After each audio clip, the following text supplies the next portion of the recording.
Hello bachcho, let's discuss this question. Restriction enzymes cuts the strand of DNA to produce sticky ends. Reason stickiness of the ends facilitates the action of the enzyme DNA polymerase. तो इसमें एक assertion reason question है. A option कहता है assertion reason are true and reason is the correct explanation of assertion. B है both assertion and reason are true but reason is not the correct explanation of assertion. C assertion is true but reason is false and D both assertion and reason are false.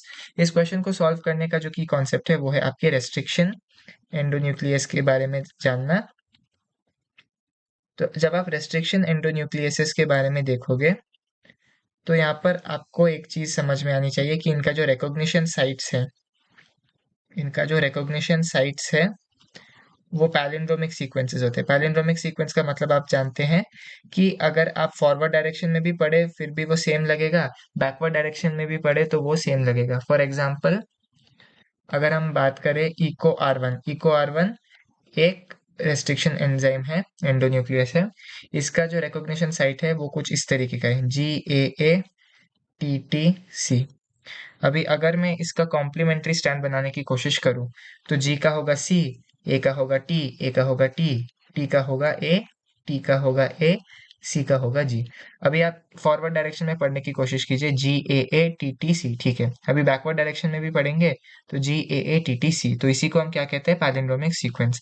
अभी basically क्या होता है, ये जब eco are one enzyme आएगा right इधर, तो वो जी और ए के बीच में ऐसा कट कर देगा, जी और ए के बीच में कट कर देगा दोनों ही स्ट्रैंड्स में। तो फिर एंड में आपको कैसा दिखेगा, यहाँ पर से कट हो गया है तो आपको ऐसे दो एंड्स मिलेंगे, जी सी टी टी ए ए, ऐसा आपको एक ऐसा मिलेगा और एक और आपको मिलेगा वो इस तरीके से, जी सी टी टी ए ए, यहाँ पर एक दूसरा ऐसा। तो आप क्लियरली देख सकते हो कि ये स्टिकी एंड्स है, क्योंकि टी टी ए का जो कॉम्प्लीमेंट्री स्टैंड है वहां पर ए टी टी यहाँ पर है, ये दोनों अलग हो चुके हैं, तो इसलिए हम उनको क्या कहते हैं, स्टिकी एंड्स। इसी को हम क्या कहते हैं, ये यहाँ पर जो है और इस तरफ जो है, इसी को हम कहते हैं स्टिकी एंड्स, जो कि बाइंडेड थे लेकिन रेस्ट्रिक्शन एंडोन्यूक्लियस के एंजाइम जो एक्शन के कारण वो अलग अलग हो गए, तो इसी को हम कहते हैं स्टिकी एंड्स। तो यहाँ पर आपको एक चीज का ध्यान रखना है कि स्टिकी एंड्स को जॉइन कौन सा एंजाइम करता है, sticky ends are joined by DNA ligase enzyme. तो ये आपको याद रखना है। और इसको एकदम उल्टी तरीके से भी फ्रेम कर सकते हैं, कैसे कि स्टिकीनेस ऑफ एंड्स इसके काम को और आसान बनाता है। स्टिकीनेस ऑफ एंड्स क्या करता है, facilitates action of DNA ligase. ऐसे भी वो आपको कह सकते हैं कि देखो ए और टी, टी और ए इनके बीच में ऑलरेडी एक एफिनिटी थी, लेकिन इसी के कारण डीएनए लाइगेस की जो एक्शन है वो फैसिलिटेट हो गई।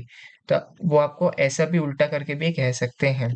तो आपको क्या याद रखना है यहाँ पर कि रेस्ट्रिक्शन एंडोन्यूक्लियस जो है, कुछ रेस्ट्रिक्शन एंडोन्यूक्लियस जो है जैसे कि इको आर वन, वो ऐसे बीच में कट नहीं करते। अगर वो एकदम यहाँ पर बीच में कट करता तो फिर स्टिकी एंड्स नहीं बनते। तो इसीलिए स्टिकी एंड्स हमने इसको क्यों कहा, क्योंकि देखो यहाँ पर ए टी टी है, उसका जो एग्जैक्ट कॉम्प्लीमेंट्री है टी टी ए वो यहाँ पर है, लेकिन फिर भी ये दोनों अलग अलग है। अगर वो पास आ गए तो फिर वापस से वो एक दूसरे के साथ जुड़ जाएंगे, इसलिए हमने इसको कहा है स्टिकी एंड्स। अगर बीच में से काट देता ये एंजाइम तो फिर कोई प्रॉब्लम ही नहीं थी, ये एक ब्लॉक बन जाता और ये एक दूसरा ब्लॉक बन जाता, कहीं पर भी कोई भी ये कॉम्प्लीमेंट्री वाला प्रॉब्लम ही नहीं होता।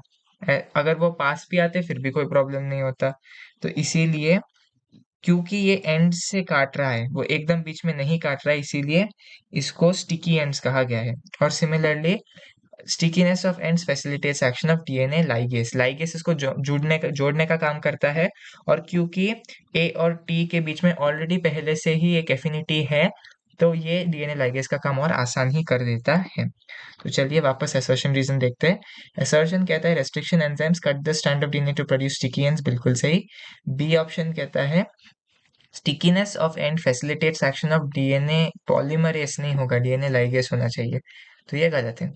तो पहला ऑप्शन है असर्शन रीजन आर ट्रू नहीं, दूसरा भी है असर्शन रीजन आर ट्रू नहीं, C assertion is true reason is false, ये ठीक है, D both assertion and reason are false, ये गलत है।